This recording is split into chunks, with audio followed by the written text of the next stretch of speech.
akan menggantinya. Ini misalnya kamu ini Ibu Haji Amalia, haji tahun berapa dulu?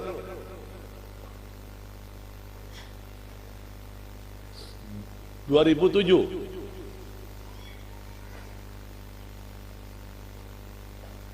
Berarti sudah berapa tahun sekarang? Sekarang 2005. Kurang lebih 18 tahun. Dulu berapa Bu Haji keluar duitnya tahun 2017? 22.800. Kira-kira sudah kembali tidak ongkos haji yang pian keluarkan saat ini 18 tahun ini? Sudah? Tuh, sudah dikembalikan sama Allah Ta'ala. Jadi yang lain jangan perhitungan, berangkat aja.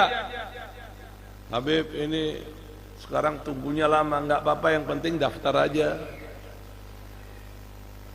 Daftar aja.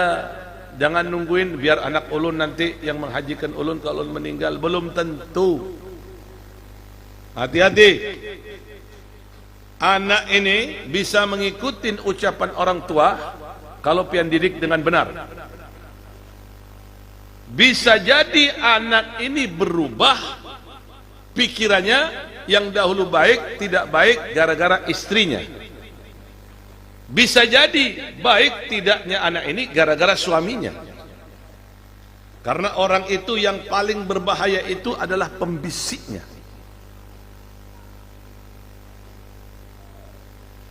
Kemudian pelaksanaan haji ini perintah dari Allah Ta'ala tahun ke-6 dari hijrah, dalam riwayat tahun ke-7 dari hijrah. Keberkahan dari keberkahan haji itu sangat luar biasa. Sebagai tamu dari tamu Allah Ta'ala, Allah Ta'ala akan berikan prioritas untuk mereka yang melaksanakan haji. Selain menjadi tamunya Allah Ta'ala, selain doanya digabulkan, selain hajatnya diberikan oleh Allah Ta'ala,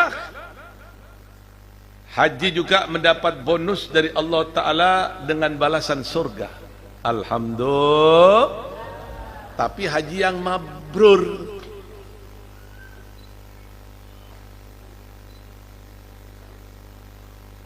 haji yang mabrur itu balasannya surga. Kalau enggak mabrur, enggak ada balasan surga. Lalu bagaimana dapat mengetahui ini mabrur dan tidaknya? Kan begitu. Yang pertama dalam melaksanakan haji ini, an yakuna bimal halal, dengan uang yang halal. Bukan uang dapat mencuri uang rakyat, korupsi, meribakan uang, mencuri, atau diambil dari naudzubillah min dalik. Harta yang haram ini tidak akan pernah bisa mengantarkan ibadah yang benar. Baik itu haji, salat, puasa, dan yang lainnya tidak akan pernah diterima oleh Allah Ta'ala kalau hal yang diharamkan oleh Allah Ta'ala dilakukannya.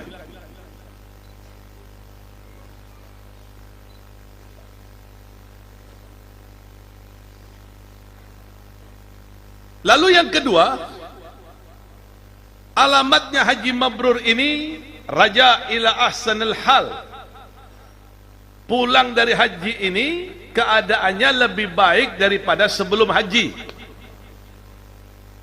Mengingat haji yang mabrur ini, makna mabrur ini berbeda pendapat ulama menerangkan arti mabrur. Ada yang mengatakan selamat dari dosa kecil dan dosa besar. Ada pula yang mengartikan haji yang mabrur ini adalah haji yang makbul.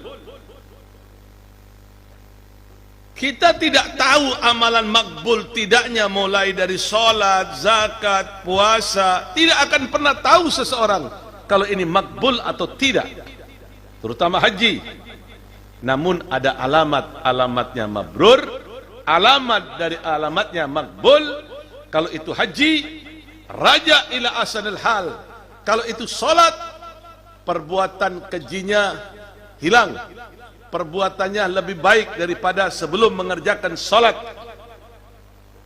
Raja ila ahsanil hal, pulang haji keadaannya lebih baik daripada sebelum haji. Sebelum haji ngajinya setengah-setengah, sudah haji semangat. Sebelum haji kalau hutang tidak bayar atau pura-pura lupa, setelah haji wah tepat waktu.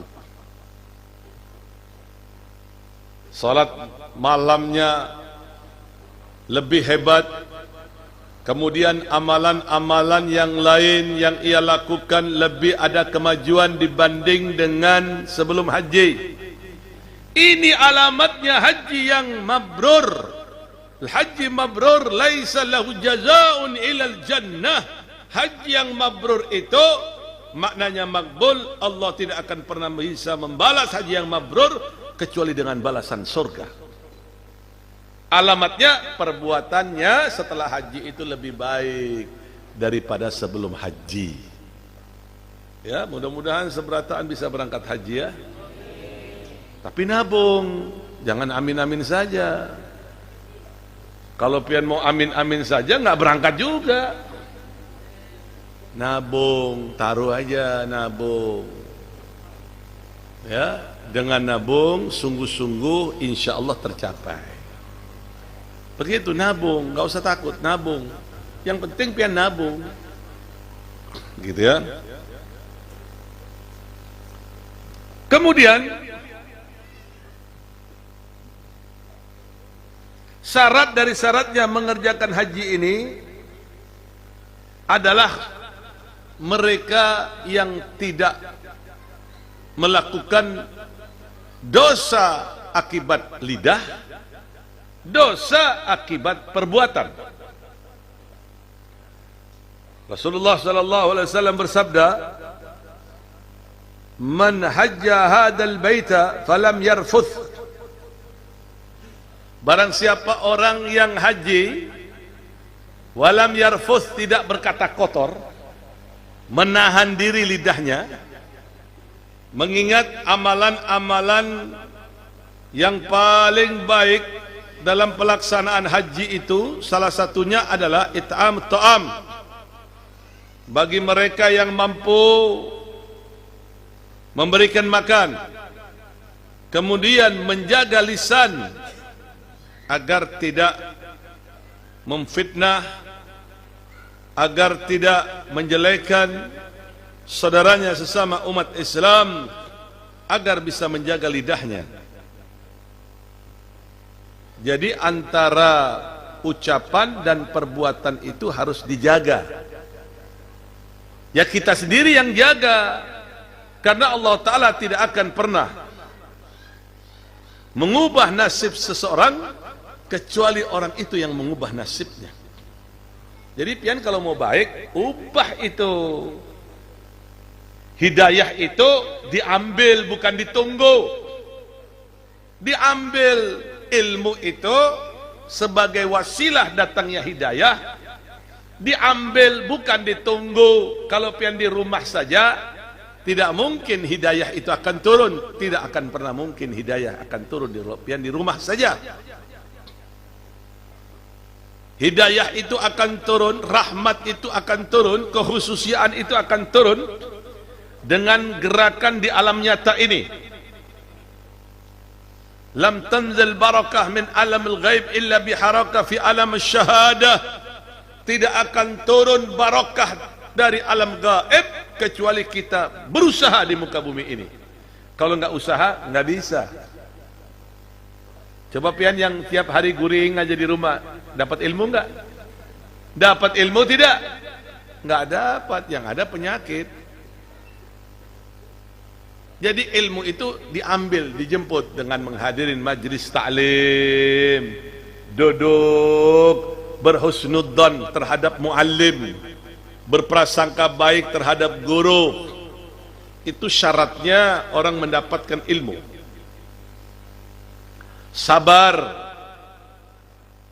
karena ilmu ini la tahsabi majda tamran anta akaluhu.